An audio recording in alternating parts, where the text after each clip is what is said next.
Madame, Monsieur, bonjour et bienvenue dans ce 1945 sur BB24. Voici les titres. C'est une maladie qui se caractérise par une grande tristesse, un sentiment de désespoir ou une perte de motivation. La dépression, un trouble causé par une détresse. Les violences faites aux femmes doivent cesser dans le monde. La fin de ce mois de novembre est consacrée à cette cause. Nous ferons le point des avancées de la lutte au Bénin avec Maître Marie-Élise Bédot. La fréquentation des salles de jeu prend de l'ampleur dans nos villes. Quelles en sont les répercussions sur le rendement scolaire des apprenants? Nous en parlerons également dans cette édition.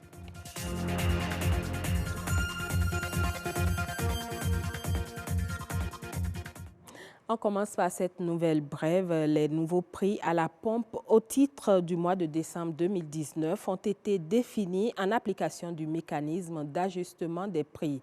C'était lors du Conseil des ministres d'hier. Ainsi, pour le mois de décembre, le prix de l'essence reste inchangé, soit 535 francs CFA le litre.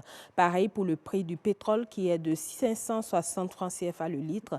Le prix du gasoil reste à 560 francs CFA le litre et le mélange qui reste également à 615 francs CFA. Quant au gaz domestique, il a augmenté de prix, passant de 505 francs CFA le kilogramme à 530 francs CFA. Nous vivons à tout âge des moments difficiles, un deuil par exemple, la perte d'un emploi, des problèmes d'argent, un manque d'affection qui nous ronge, un divorce ou encore une rupture sentimentale. Ce sont des situations inhérentes à la vie et personne n'est à l'abri.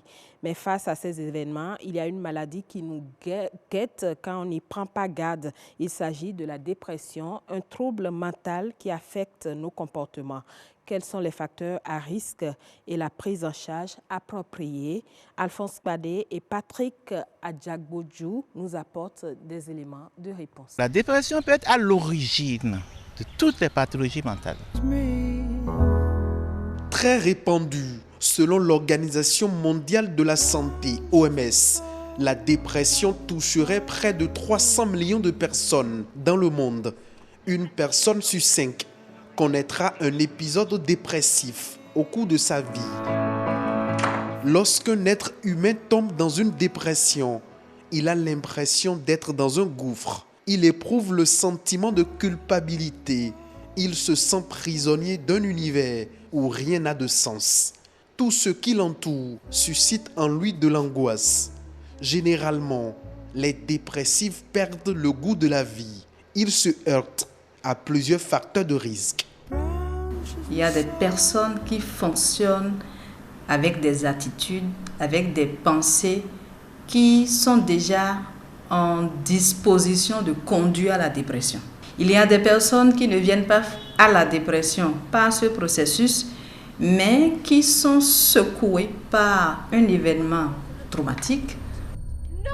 Les troubles sexuels sont aussi remarqués dans les cas de dépression. Les gens peuvent avoir des dysfonctionnements sexuels, aussi bien les femmes que les hommes.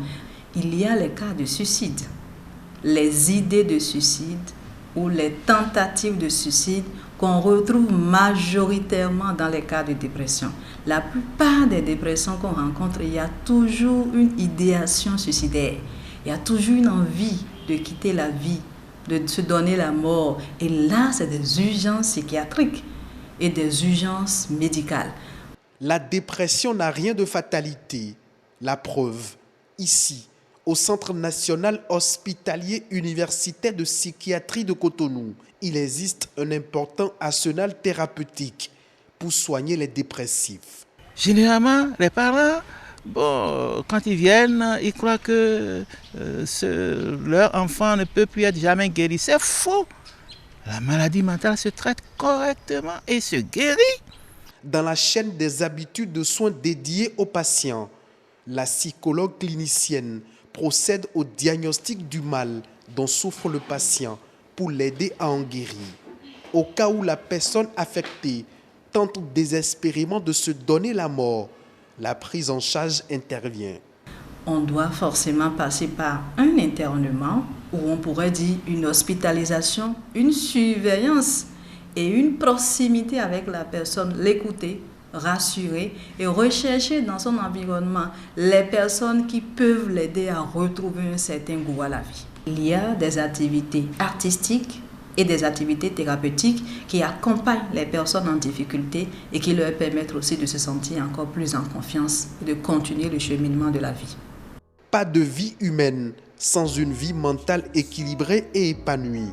Un bilan périodique de notre état de santé permet de barrer la voie à toutes les maladies qui nous guettent chaque jour. La lutte contre les violences faites aux femmes, on en parle toujours puisque la fin de ce mois de novembre y est consacrée. Aujourd'hui au Bénin, quelles sont les avancées enregistrées en la matière? Plusieurs associations œuvrent pour la fin de la discrimination à l'égard du genre. Maître Marie-Élise Bédo est avocate à la Cour et s'y est lancée depuis environ 30 ans. Elle nous donne plus de détails sur les avancées de la lutte contre les violences faites aux femmes sur le plan légal. Si on veut parler d'état des lieux, on peut déjà commencer par la Constitution qui, en son article 26, dit que l'homme et la femme sont égaux en droit. À part la Constitution, nous avons évolué contre le coutumier du Dahomey pour un code des personnes et de la famille qui règle le problème de la famille, l'homme, la femme et les enfants. Et après, nous avons eu des lois contre le harcèlement sexuel, les mutilations génitales et nous avons maintenant eu la loi portant prévention et répression contre les violences faites aux femmes qui est une loi très large au niveau de nos juridictions. Aujourd'hui, dans cette évolution pour combattre les violences faites aux femmes, la loi dit que le parquet doit institutionnaliser un de ses membres qui sera, formé et responsable des questions sur les violences faites aux femmes. Nous avons ça au parquet, nous avons ça auprès du juge d'instruction. Tout ça là n'existait pas avant. Nous avons des juges spécialisés aujourd'hui, formés et spécialisés. Dans nos commissariats aussi, on a formé des officiers de police judiciaire sur la question. Ça paraît lent, d'accord, parce qu'il y a des blocages qui viennent. Des gens n'arrivent pas à comprendre que l'on puisse dire que battre sa femme est mauvais. Et ça concerne la loi et peut être puni. On a toujours pensé également que le problème des violences faites aux femmes, c'est un problème de la maison qui ne doit pas sortir du cadre familial. Moi, je dis aux femmes, quand il y a des coups, dénoncez ou partez, qu'on me pardonne. Le phénomène est saisissant dans certaines ruelles de la ville de Cotonou. On constate de plus en plus la présence des écoliers et élèves dans les salles de jeu. Cette pratique qui gagne en proportion suscite émoi et inquiétude. L'excellence souhaitée et la scolarisation des enfants prennent-elles un coup avec ce type de divertissement? Voilà l'essentiel des questions auxquelles répondent Atu Rwendo et Edwige Agossou à travers ce reportage.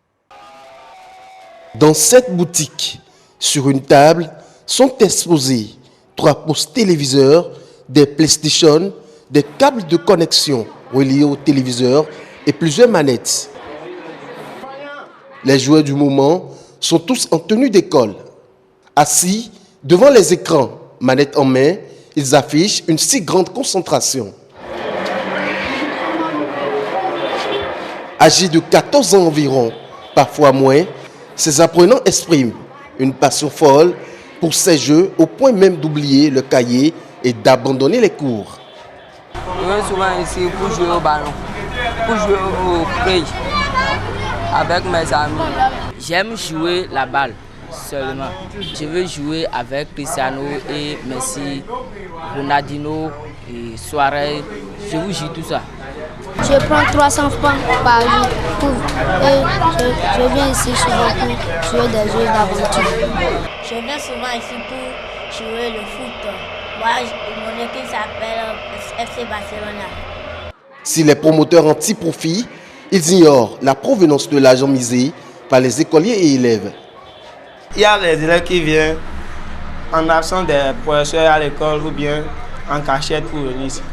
Par jour, j'espère que je gagne au moins 7 à 8 000. Les enfants viennent, mais ils viennent sans kaki. Nous, on sait qu'ils sont des élèves, mais comme nous, on a refusé que le kaki ne rentre pas, s'ils viennent sans kaki, nous, on les autorise à jouer parce qu'on ne les a pas retrouvés en kaki. Mais une fois en kaki, on les rejette dehors. Il y a aussi des élèves qui font la têtue. Il peut quitter l'école et au lieu d'aller à la maison, il va venir s'installer ici. Ou bien il quitte la maison, au lieu de continuer les cours, il peut venir te dire il n'a pas cours ici. Les jeux vidéo aiguisent la concentration, éveillent l'esprit, mais ils ont également d'impact négatifs sur le rendement scolaire des apprenants. Il y a deux sortes d'impacts. Il y a les impacts positifs et les impacts négatifs. Parce que les jeux PlayStation, quand je vais prendre les impacts positifs, ça éveille la conscience des enfants. Je parle du contenu qui est dans ces jeux-là. Parce qu'il y a dans certains jeux PlayStation, il y a des contenus positifs. Donc il faut regarder le contenu qui se trouve dans ces jeux-là. Pour pouvoir, parce qu'il y a certains jeux qui éveillent la conscience, qui donnent l'habilité à des enfants, qui éveillent la conscience des enfants.